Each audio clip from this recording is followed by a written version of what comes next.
It's the stuff of science fiction, growing body parts from scratch using a person's cells. What's being called a medical breakthrough. Scientists say they have rebuilt part of a human bladder and successfully implanted it into several patients. In creating much-needed vital organs.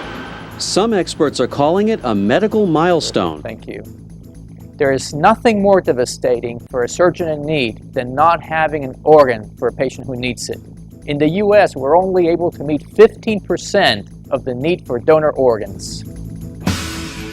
We work at the Institute for Regenerative Medicine at Wake Forest University School of Medicine. Our mission is to develop the science necessary to grow the needed organs in a laboratory. It is medical fact. Researchers say they have grown entirely new organs from the cells of patients. Caitlin's bladder was the size of a thimble and could not sustain normal amounts of fluid, causing major damage to her kidneys. Dr. Anthony Atala, a urologist at Wake Forest University, believed creating an entirely new bladder using her own cells. So how does it work? Well, a small piece, less than the size of a postage stamp, is taken from the patient's bladder. Both muscle and bladder cells are teased out from that piece of the bladder and grown in a petri dish. When there are a sufficient number of cells, they're layered onto a three-dimensional mold, shaped like a bladder, and they're allowed to grow. Several weeks later, the cells have produced a newly engineered bladder, which is implanted into the patient. Several more weeks later, the new bladder has grown fully inside the body and can function on its own. All 7 patients who underwent the procedure, including Caitlin, report dramatic improvements. Dr. Sanjay Gupta, CNN, reporting. In order to produce tissues and organs in the lab, we need the right mix of ingredients, combining structural materials with living cells. We've recently made some major breakthroughs in that area.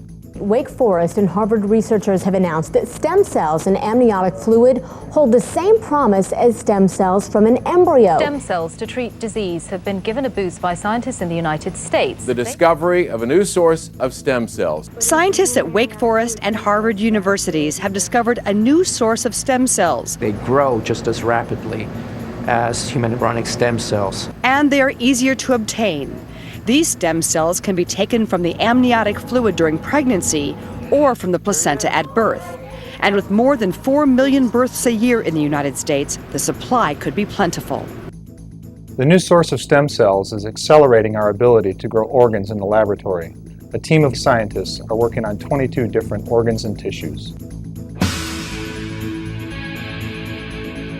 Regenerative medicine is opening up new frontiers in medicine. The possibilities are only limited by our imagination and a national commitment to succeed.